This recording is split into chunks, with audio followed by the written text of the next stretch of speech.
I'm on day 10 of my 14-day quarantine here in Shanghai. Some of you may be outside of Canada as well, but I imagine most of you are still in Canada wondering when can we travel again. As spring turns into summer, as vaccines inevitably prevail in the battle against variants, many of us are probably wondering when can we travel again. In this May 2021 installment of this video series, let's catch up on everything you need to know about the resumption of travel from a Canadian perspective, and we'll look ahead at the question of when we're going to be able to take our first post-pandemic trips. Make sure to hit the like button down below right now just as the video is starting out, both as a way to help out the video's performance here on YouTube and also to send out good vibes for the resumption of travel sooner rather than later.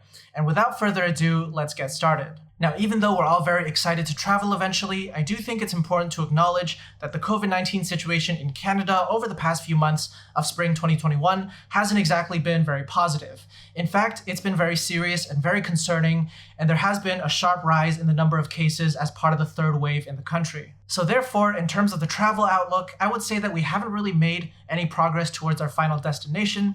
Instead, we've been in something of a holding pattern as we wait for Canadian provinces to ramp up their vaccinations, and therefore for us to be able to travel safely again in the future. Having said that, there are a few different updates that I wanted to share and discuss in this video, and they're broken down as follows. Number one, I wanted to share some updates on Canada's travel restrictions. Number two, I wanted to touch upon the question of can Canadians travel to the US to get vaccinated? Number three, what's going on with the much anticipated vaccine passports? And number four, which countries around the world are reopening to Canadians, vaccinated or not, this spring, this summer, and beyond. Now, in terms of Canada's travel restrictions, things have only gotten stricter since we last spoke, which is of course understandable given the need to protect against variants of concern coming into the country. The 3-day hotel quarantine program in Montreal, Toronto, Calgary, and Vancouver airports remains in place despite an originally widely touted end date of April 30th. Now, personally, given the current climate, I would be surprised if we actually saw that hotel quarantine program come to an end by the time that I come back to Canada around middle of June. So I think that I'm going to have to do that hotel quarantine, and I'll report on the conditions when the time comes. Now, last time we spoke about the hotel quarantine program, I had mentioned that one way to bypass it is to cross via the land border with the US, because that way you can go straight home and complete your 14-day quarantine at home without having to pay $1,000 to $2,000 for a 3-night hotel stay. Now, it seems like so many people have been taking advantage of that little loophole because Doug Ford, Premier of Ontario, has written to the federal government asking them to extend the 3-day hotel quarantine to land border crossings as well. On one hand, I can understand the need to prevent the importation of variants of concern. On the other hand, wasn't Doug Ford the one who was asking the federal government to relax the entire 14-day quarantine back in 2020? Anyway, we'll mark that as a developing story and we'll check back in on it next month. For now, the other piece of news you need to know about travel restrictions is that Canada has implemented a full flight ban on direct flights from India and Pakistan for 30 days as of April 22nd. And that's being done in response to the concerning levels of COVID-19 over in the Indian subcontinent. Now, people who have been in India or Pakistan can still travel to Canada and enter the country as long as they're eligible to do so and they take an indirect flight from India because all the direct flights are banned.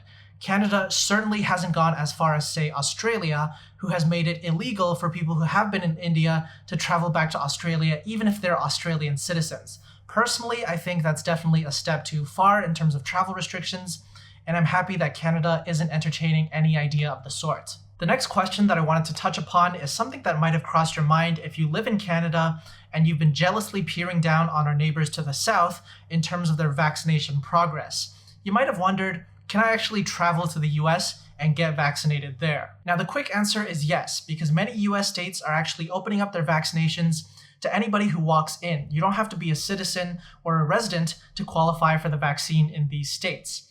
And in fact, my friend Andrew Damours from flytrippers.ca recently wrote about his experience traveling down to Texas to get vaccinated with the one-shot Johnson & Johnson vaccine, and then coming home, crossing via the land border to avoid the hotel quarantine, and now he has the peace of mind that he has taken the vaccine. Now, even though I thought Andrew's experience was interesting to follow along, I do think that for the vast majority of Canadians, it probably doesn't make sense to travel for the vaccine, because our own vaccination efforts are ramping up pretty quickly up here as well. We're getting millions more doses of the vaccines every week, and Ontario, for example, has announced that every adult should be able to get their first dose by the end of May.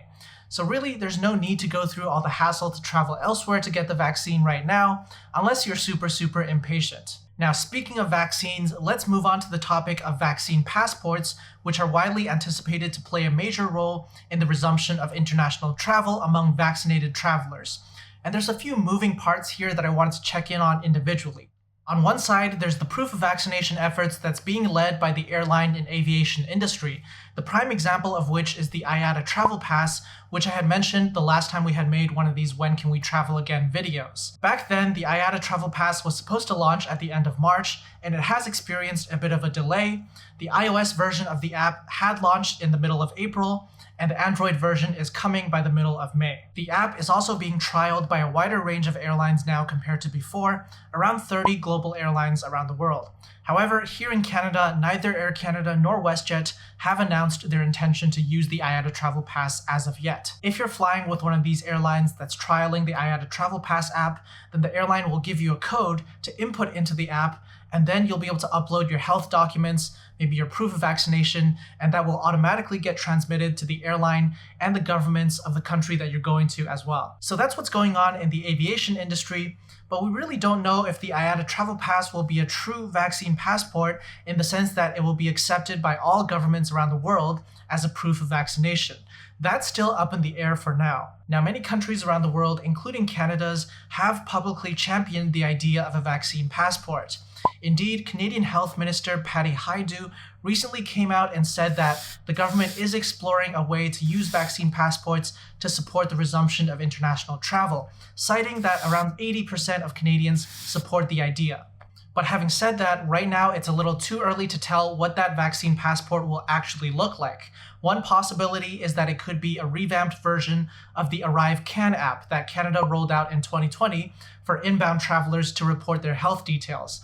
Canada could simply update the app to allow passengers to input their proof of vaccination and use it as a vaccine passport, both to enter other countries with whom Canada has agreed that this app will serve as a vaccine passport, and to re-enter Canada when they return from their trips. Now, personally, I do believe that the concept of a single global vaccine passport that's fully integrated with all governments around the world and accepted by governments as a way to allow travelers to enter the country is a little bit ambitious. I think it's more likely that the IATA Travel Pass eventually becomes a way for airlines around the world to accept that a traveler is fully vaccinated, but not necessarily for governments. Instead, what I think is more likely is that we'll see a bunch of different apps from a bunch of different countries around the world, and then countries will negotiate with each other to allow each other's vaccinated residents to use each other's apps to enter each other's countries.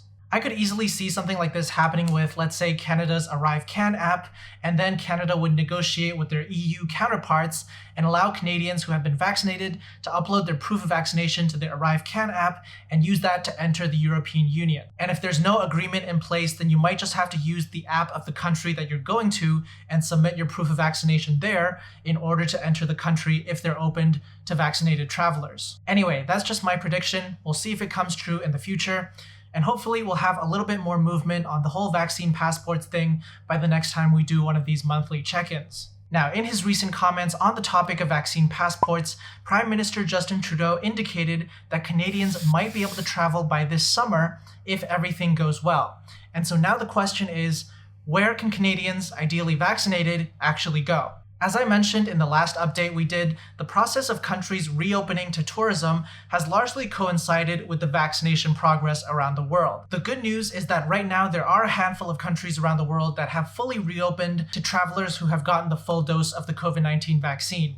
These include Croatia, Estonia, Georgia, Slovenia, and Iceland in Europe, Ecuador in South America, and a handful of island paradise nations, the Seychelles and the Maldives. These are places that Canadians can travel to right now if they can display the full proof of vaccination, although of course they'll have to do the 14-day quarantine with the 3-day hotel quarantine part upon their return to Canada. Now, in terms of other countries around the world reopening to vaccinated Canadians, I think that's going to follow along naturally as more and more Canadians actually get their full doses of the COVID-19 vaccine. The European Union has already indicated its plans to reopen to fully vaccinated Americans due to the strong vaccine progress in the USA. So as long as we sustain our vaccine progress in Canada, I could see something similar happening by the summer travel season between the EU and Canadians with a vaccine passport system in place as well. And I do believe that for most Canadians who are itching to travel as soon as possible this year after they get fully vaccinated, Europe is going to be the destination of choice because of its proximity, safety, and familiarity. And personally, after spending these couple of months in Asia and then going back to Canada for the summer, I do think I'll probably make Europe my next trip sometime around early fall. But for now, we're waiting for more official news about countries around the world reopening to vaccinated Canadians, and we're also hoping that our vaccination progress in Canada continues to ramp up. Don't forget that you can always keep up with our Travel During COVID-19 resource over on princeoftravel.com, which is geared towards Canadians and intends to keep you updated about everything you need to know about the resumption of travel. I hope you enjoyed this video as we continue to look forward at a future in which our shared pursuit of travel is once again a reality. If so, please do hit the like button and subscribe to the Prince of Travel YouTube channel. Just click the subscribe button below the video. Let me know in the comments, have you gotten your COVID-19 vaccine yet? Personally, I'm still waiting, and hopefully by the next time we do one of these monthly videos, I'll have gotten my first dose. And also let me know, do you believe revenge travel is a dish best served in the cold plains of Iceland or the sunny beaches of Croatia? Let me know, and I'll see you in the next video. The app is also starting to be trialed by the app to protect against foreign variants of concern. On one side,